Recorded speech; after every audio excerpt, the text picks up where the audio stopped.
8 ज़ुल्हिजा ते जॾहिं तव्हां मिना वेंदा, हाय हाय छा त मंज़र आहे। यकीन कयो, दुनिया जा वॾा वॾा प्लाज़ा अव्हां ॾिठा हूंदा, दुनिया जा वॾा वॾा शहर अव्हां ॾिठा हूंदा जंहिंजी मिसाल ॾिनी वेंदी आहे, पर हिकु अहिड़ी बस्ती आहे जेका साल में हिकु ई भेरो आबाद थींदी आहे। लखे माण्हू खेमनि में जमा थींदा आहिनि। बिलीव कयो, मल्टाई नेशनल 5 स्टार होटल जो बिस्तरो हिकु तरफ़ ऐं मिना जे खेमे जी राति हिकु तरफ़, ऐं उते वाशरूम ऐं वुज़ू खाने जी लाइन में बि लॻंदो, पर उन जो हिकु मज़ो आहे। लबैक जूं सदाऊं आहिनि। इन कैफ़ियत खे बि इंजॉय करणो आहे। इन में फ्रस्ट्रेट नाहे थियणो, घबराइणो नाहे। माज़अल्लाह उते बि माण्हू चई रहिया हूंदा आहिनि, यार मज़ो नथो अचे, खाधो सही नथो मिले, वुज़ू लाइ बि वॾी लाइन आहे। न न जनाब, ही त नसीब वारनि जो हिस्सो आहे। ख़ुदा जो कसम, जॾहिं अव्हां मिना में हूंदव त दुनिया जे करोड़े मुसलमाननि जूं अखियूं अश्कबार हूंदियूं। इहे अव्हां खे ॾिसी रहिया हूंदा टीवी ते त ही केतिरा ख़ुशि नसीब आहिनि जो अॼु एहराम जी हालत में मिना में आहिनि। मिना में राति गुज़ारणी आहे, सुबुह अरफात वञणो आहे, ऐं हिते ही घरनि जे आराम वारे बिस्तरनि ते बि तड़पंदा हूंदा त काश असां बि इन्हनि सां गॾु मिना में हुजूं हा। त ऐं मिना में रहण वारो, तव्हां शिकवा न कजो, तव्हां जहिड़ो न कजो। हा, ही प्रॉब्लम आहे। जीअं ई मिना में वेंदा आहिनि त खेमनि में झेड़ा शुरू थी वेंदा आहिनि। ही मुंहिंजो बिस्तरो हुयो, ही मुंहिंजी जाइ हुई, कंहिंसां नाहे वेहणो, मां वेहण वयो ई न आहियां, मां त माफ़ी घुरण वयो आहियां, मां त मग़फ़िरत तलब करण वयो आहियां।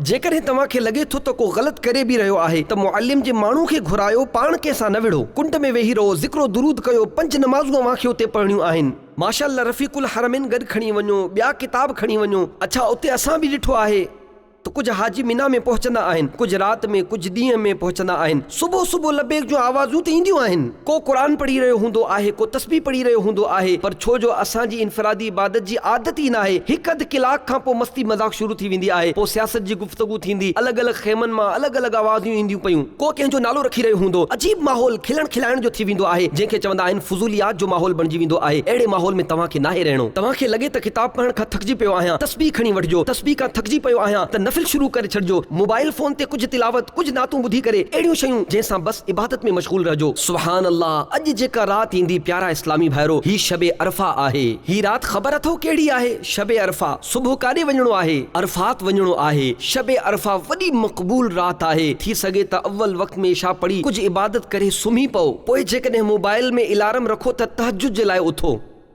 तहज्जुद पढ़ी करे कंहिं कुंड में मुस्लो विछाए ख़ूब दुआऊं घुरो। कॾहिं मुअल्लिम जी तरफ़ां ऐलान थींदो आहे त बसूं अरफात ॾांहुं वञनि पयूं, उते मां मशवरो ॾींदुसि त मिना में जेका राति आहे उहा गुज़ारण सुन्नत मुअक्किदा आहे। कोशिश करियो फजर जी नमाज़ पढ़ी वञो, जो इहा सुन्नत आहे, बल्कि तुलूए आफ़ताब यानी फजर जो वक़्तु ख़तम थी वञे पोइ उतां निकिरो।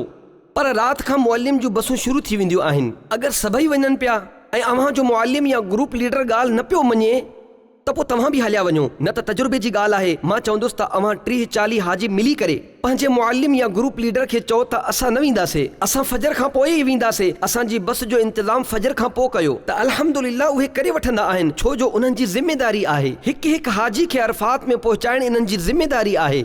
जहिड़ो न कजो, जहिड़ो नाहे करणो। अर्ज़ कयो त ॾिसो, ही सुन्नत मुअक्किदा आहे। असां 40 हाजी जमा थी विया आहियूं न, हिकु पूरी बस जेतिरा माण्हू आहियूं, असांजे लाइ बस सुबुह करे वठो। जॾहिं अव्हां अर्ज़ कंदो त उहे मञी वेंदा ऐं माशाअल्लाह फजर जी सुन्नत बि अदा थी वेंदी आहे। हा, जहिड़ो न कयो। तव्हां खे लॻे त पूरो काफ़िलो वञे पियो, इंतज़ार न कयो, हलिया वञो इन्हनि सां। इंशाअल्लाह अव्हां गुनहगार न थींदो, छो जो अव्हां जी त मजबूरी आहे। हाणे तव्हां राति गुज़ारी, फजर थी वई, किताबनि में लिखियल आहे सुबुह जो मस्जिद खैफ वटि जेको कोहे सफ़ीरा आहे, सिज जॾहिं उन ते चमके यानी फजर ख़तम थी वञे, जो उते निकिरी अचे, हाणे अरफात हले। सुभान अल्लाह। ही हलण बि कमाल जो हलण आहे।